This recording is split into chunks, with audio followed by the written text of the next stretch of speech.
And the car over here. Is this more shaded? Why? It's hot.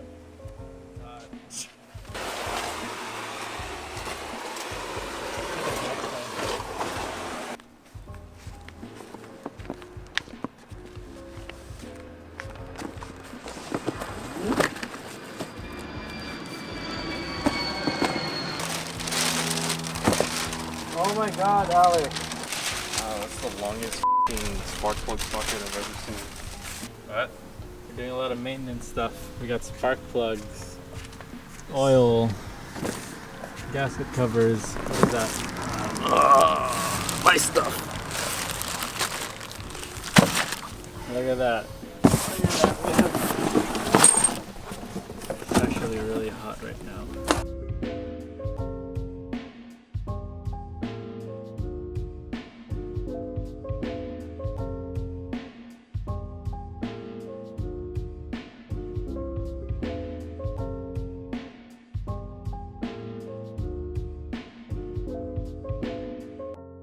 Not the safe way to do things. For sure. No, this isn't recommended because currently this fat beast is taking all the jack stands. So, pro tip: if your car is too low, Get proper ramps. get proper ramps. Yeah. But if you don't have ramps, use bricks. two bricks work. It may or may not be sketchy, but at the car. So this is kind of a lesson learned, but if you're gonna buy a car, make sure you actually look underneath the car before you buy it. My point is, if you look underneath, this car's literally been sitting for like 2 minutes and it's already leaking oil all over my driveway. And if you look all on this belly pan, even on the lower control arm right here, it's covered in oil. So when we take off this under tray, we're gonna figure out where this leak is coming from. Hopefully it's not anything detrimental like a rear main seal or something, but I mean, there's definitely an active oil leak here. So let's get this panel off and see what we got. There we go.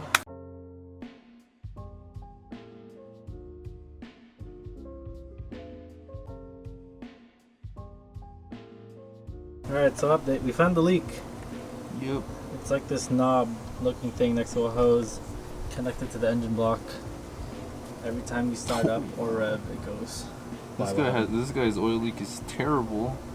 So apparently on these cars the timing chain tensioner seems to go bad and it gets loose or for some reason. Anyways, it's leaking oil whenever Jay turns on the car and he revs it. I can see oil pull out from it. So I think what we're gonna do is figure out a way to either replace the tensioner and the O-ring, or we're gonna try to just replace the O-ring and reuse the tensioner. So we're not too sure yet, but I mean, it's definitely a pretty big oil leak for sure. Just another obstacle in the road of BMW ownership. Hey, welcome to our show.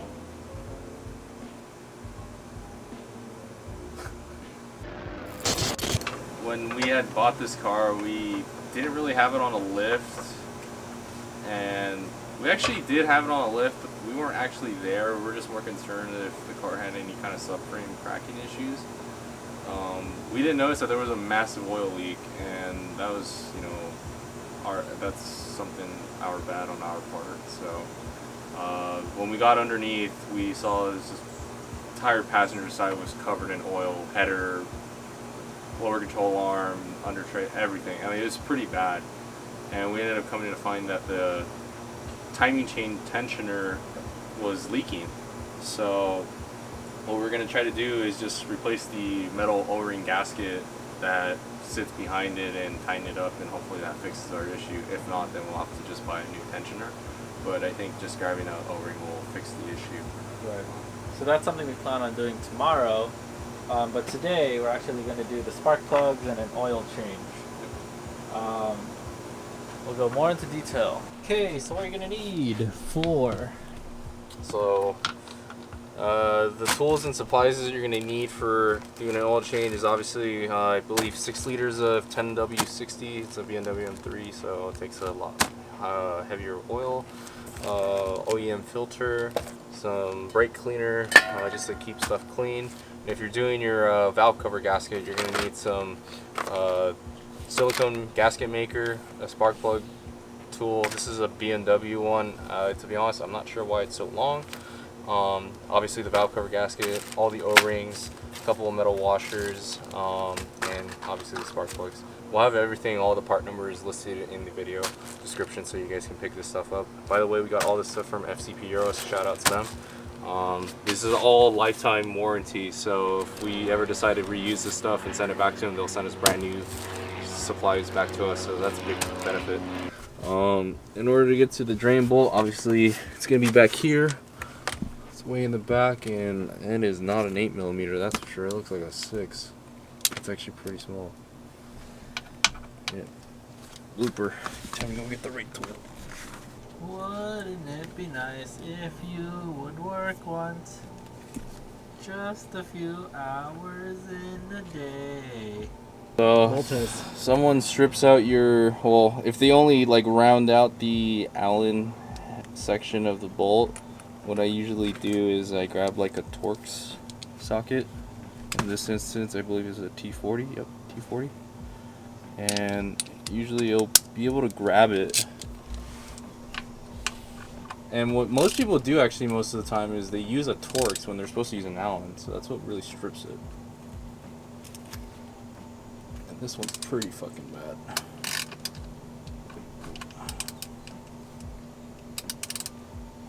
Yeah, this one's pretty bad. Looks fine, but it's gonna pee. Or they just over torqued it. Okay. Alright. Once you're finished underneath, draining it, put the new drain plug, torque the spec and all that. I believe the torque spec is 10 Nm on that. You're gonna want to come up to the front of the motor. And right here in this metal housing is the oil filter canister. In order to get to it, you have to remove one thing, which is first is this plug right here. In order to remove it, you just press the silver thing and you pull back. And once you get that out of the way, just don't forget to replug it when you're done. You get a 13mm socket, and surprisingly that was way too loose. Way too loose in my opinion. Almost seems like someone forgot to tighten this. You're gonna undo this. Mind you, this is a very long bolt, so you're gonna want to pull it out. O-ring right there. Put it off to the side real quick, and then this should just twist off. It's hot. Move that there. There's a rubber O-ring. You'll be discarding this as your kit comes with new O-rings. And here's the filter itself. Should I get like a for that?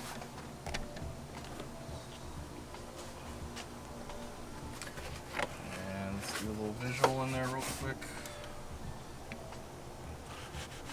Looks pretty good. I don't see any like metal flakes. You want to just make sure that there isn't many major like metal flakes inside the oil filter housing. If you do see some, that's a major indication that your rod bearings are probably going out. In this instance, I don't really see anything crazy going on, so that's a good sign. All there is left to do is just put the new filter in and go from there.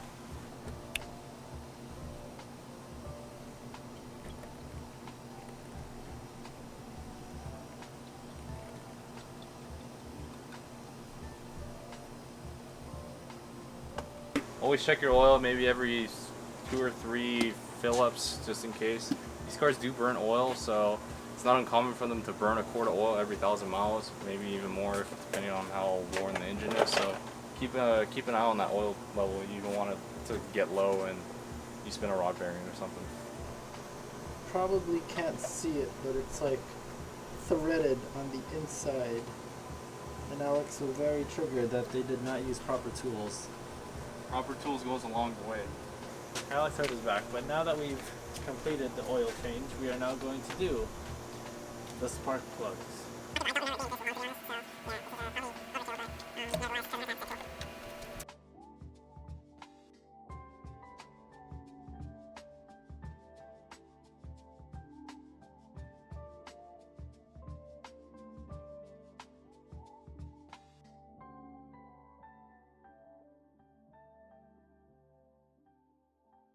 So we got the valve covers off, or valve cover I should say. It's just I think it's like 15 10mm bolts that hold the cover itself. There's also a 17mm banjo bolt that you have to take off. It's down near the bottom on the towards the back of the car. Yeah, Jay points it out. It's right here. It's a 17mm banjo bolt. There's two copper washers on one side. So there's one on this side, one on that side. You got to be careful not to drop either one of them because it's a little difficult to find if you do. There's also a 13mm bolt that holds a grounding strap to the head. You need to remove that. And then once you're able to do that, you can kind of press all the connectors out of the way, put it over to the passenger side. There's also an exhaust cam connector at the bottom. It's way back in the back. There's a connector on it that you have to push and then pull out, so it's a little tricky to get to, but it's back there, but it's definitely doable. Now that we have the valve cover off, I've taken off the old gasket and I've taken off all 6 of the spark plug O-ring rubber caps. So what I'm going to do now is just clean up the gasket mating surface, make sure it's nice and clean for the new gasket, and then put the new one on and we'll go from there. We got the new valve cover seal, gasket, all the spark plug tubes in. We put a little bit of a gasket maker on the front of the valve cover where the seal sits, and in the back. In the back it's a little hard, so you might have to kind of manipulate your tube to get it back there. But once you do that, you just put all your brand new valve cover grommets back into their respective places. They just pop in like that. You put all your hardware in. There is a specific torquing sequence, and the torquing sequence is you start off at 20 inch-pounds in a crisscross pattern, then you step up the second round at 59 inch-pounds, and then the last torque sequence is 80 inch-pounds. Make sure you guys do it in 80 and inch-pounds and not foot-pounds. If you do this in foot-pounds, you're gonna snap off all your stuff, so make sure it's in inch-pounds on your torque wrench. All right, we got the valve cover back on, all torqued and tightened. I would say the most trickiest part when you're putting this new valve cover gasket on is getting this 17mm banjo bolt down here to line up. I ended up having to use like a kind of a stubby extension and kind of pry the banjo line back up so it'd actually line up. It's very tricky. There's not much room in there, and there's 2 copper washers, one on the back side and on the front, so you need to take your time to do that one. It's going to be frustrating probably, and you'll probably curse like I did, but I mean, it is doable. It is a BMW. All that's left is to put everything back together, put the covers on, all the wiring back together. Don't forget the 13mm ground strap and the connector you disconnected back here. And then just, if you're doing a spark plug service like us, it's the best time to do it. That's pretty much it. So let's just wrap this up and get her going. And we're, well, I kind of decided to deoxidize the headlights too. That's a different kind of video. Maybe I'll do it again in the future, because I kind of did a poo-poo job on this one. Okay, so we basically wrapped up. Today was a tedious day. What did we do? We did spark Cover, plugs, gasket, spark plugs, we did the oil change. did a dinky job on a headlight restoration. Along the way, we found some hack jobs from previous repair attempts, but we managed to fix it all. So We also found a leak that we are hoping to fix tomorrow.